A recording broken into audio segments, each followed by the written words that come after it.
times, but when you see people acing their courses, it's actually not because that they read more than you or they are better than you. It's just because they have a better understanding. Says my regular, I'm talking things for better. Oh, Hi guys, Adi here, and you're welcome back to my channel. Today's video, I'll be sharing with you guys some study tips if you're a student and you're currently struggling with your grades, or you are doing good but you want to be better. So the first thing that you should pay attention to is your participation in class. That's, you always have to be in class. I don't mean just being there physically.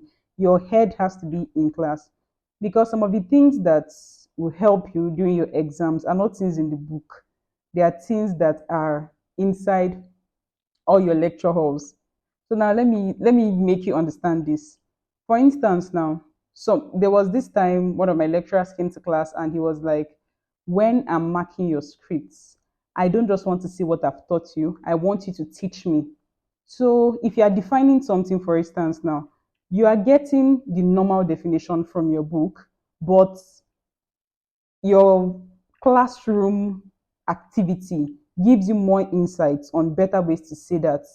Like your book now, everybody's going to say the same thing. That's for the people that cram, memorize, and whatnot. Everybody's going to have one thing to say, but you're going to bring in your own diverse opinion by being present in class. Like there are things that are not even in the book at all. So like when they come out during the exams, they're going to be like, did this man even teach us this thing? But it was probably there during one of the lectures. You didn't just pay attention to it. So I believe that the first step to actually having good grades, or being better at your schoolwork, is your attendance. Always going to class. Like me now, there was this time that I was already 30 minutes late, and my friend was like, "Hey, are you sure you don't just sit this one out?" I said, "No, I've paid school fees. I'm gonna go." So I ended up going, and that day we were able to like have I think it was an interactive class, so everything was just flowing well. So if you actually want to step up with your grades, I think you should always be in class. The more you listen, the more you understand. But some people now, they are always in class, but their mind is not in class. So that's why I'm saying that you don't just have to be there physically. You also have to be there with your head, like should I say psychologically and emotionally. All the least, you also have to be there. That is one. The second thing, you have to develop a method of reading. For instance, now some people do this thing where the first letter of whatever they want to list, like they'll use it to do like acronym or whatever. Like for the best way that you can remember something. For instance, now you want to list the, should I say the areas of mass com now? You now say advertising, film, all of those things, right? If you say you are listing all these things, you start with the first letter of each word to help you to remember. Then, for the explanations to these things that you are listing, you will now read it like a storybook, so that when you put this thing down, there are things that you definitely remember from all those little chunks of this that you've read, and put it together for it to make sense. Most times, but when you see people acing their courses, it's actually not because that they read more than you or they are better than you. It's just because they have a better understanding of the things that you really do not understand. So this is a tested and trusted method, because there was this time, me and my study group in school, there was this time that we were struggling to remember one particular thing. So we now said, okay, I think, was it my friend Favor or who? I think it was Favor. Favor now put the acronyms together, and she was like ABCCD, and we were like, okay, ABCCD. So like this was the stuff that we all used to remember that particular thing. And luckily for us, it came out in the exams. So nobody actually struggled with this particular stuff. So if you are like trying to read a particular thing and it's not sticking in, use the first letters of the words listed, and you'll be able to remember it more. The third thing is read every day. By reading every day, you're not going to be looked at as a nerd or anything. No, it just helps you to, I don't know, be ahead. I know people are going to be like, oh, don't carry school on top of your head, but what is the use of being there if you always be struggling? Like from the time I entered till the time I was done, the lowest I got in the departmental course was a C. And I won't even say that I was a Jesus in this particular part because it was not even actually every day that I read. There are some days that I'll tell myself, please, I'm tired, I'm not doing this anymore. And I'm just going to sleep, or I will be online surfing Instagram or TikTok or whatever. So I'm not saying that it's something that you have to follow every day, but there's just one thing about building discipline. You just have to build discipline that on some days where you want to cheat yourself by resting, you won't feel guilty about anything. So even if it's like, let's say you had three courses today, later in the day, you can read just one. Just flip through your book. Anything you can remember, you can remember. And if you're actually in class and you listen, then I don't think you actually have a problem with reading. Because if you are going through those things, you'll be able to remember them without any problem.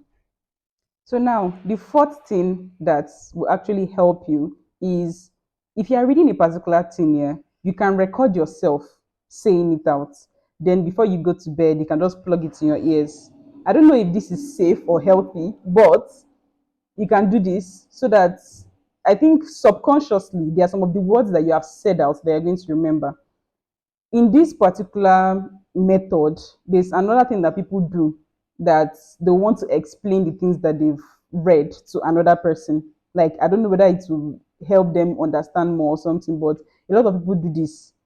That, like, you call your friend and you explain what you've read, like in your own way, to that person, and it's going to actually help you to remember that stuff later. Another thing again, I don't know if this will work, but you can use events to explain something. Because I was an art student, so some science students are probably going to be watching this and they're like, wait, how am I supposed to do this? Okay, for example, now we had a I think most times in 300 level, in almost all the courses that I've seen, you have law inside, like the law of the thing that you are reading. Because us, we had media law. So in cases like this, right? Let's say you heard something about yourself. Mhm. You heard something about yourself now, and somebody's explaining that, oh, this is what this person said, what. You know what that is termed, right? So you're going to use this particular event to help yourself remember that, oh, this is the definition of this particular thing. That's just how it works. And that thing is, I don't, a lot of people believe that this works, but I don't believe that reading with music is an option. This is why, not just even because of the distraction, because 1 minute you are saying this, the next minute you are in some piano spirit. I don't just believe that, I don't just believe this part of the music distracting you or anything, but I just believe that it is, should I say, interfering with your understanding process. Yes, because I think on the understanding process is supposed to be straight. But when you're hearing the wordings of a particular song, it is taking in a zigzag level. Because there was this day I tried it. I said, you know what, I'm going to plug in earphones and I'm going to try and see if I can read with music on. It didn't work like that.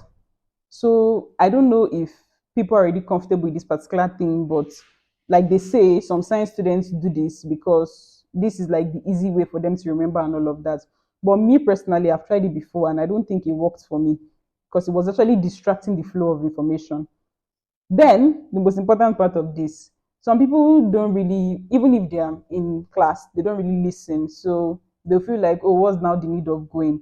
If you're among this, should I say, ratio of people, then you should be ready for information overload during the exam. And there's only one way you can survive with this is it is if you are like very good at cramming stuff, because the cramming now, you just pack it from the book, you drop it after exam. If anybody asks any question, you tell the person, please be warned, leave me alone. So if you're that type of person, I just feel like instead of waiting till exam to like get so many things in your head, it's just better you read. Even if you can't read every day, read at least once a week. Yes, in the night or early hours of the day. If you are looking for when the flow of information is going to be direct, everything's entering your brain by 3 a.m., 5 a.m. Because even 12, other people are awake. You know, like, should I say, what they call that thing? Is it the deep of the night? I mean, what?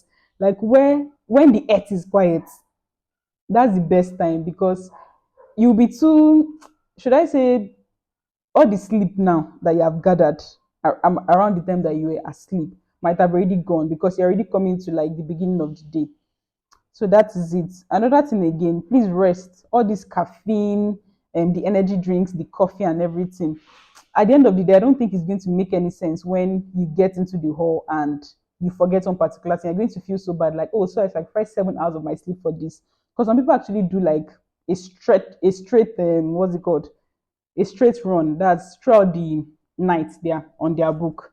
And I don't think it's something that I really recommend. Like me, I use a few hours and I'm okay with that. That's what I mean by working smart and not working hard. Because working hard is like reading the entire night. Then when you enter the hall now, you're like, wait, I can't remember this particular thing. But when you're working smart, you already know the areas of your books where like you want to focus on. Like these are strong areas. These are areas where I feel like this exam is going to come out from, or these are areas where I feel like the test is going to come out from, and you focus on those areas. So that is that for this video, guys. Thank you so much for watching up until this point. I hope to see you guys next time. Bye. Feel like days, only been days, but it feel like months.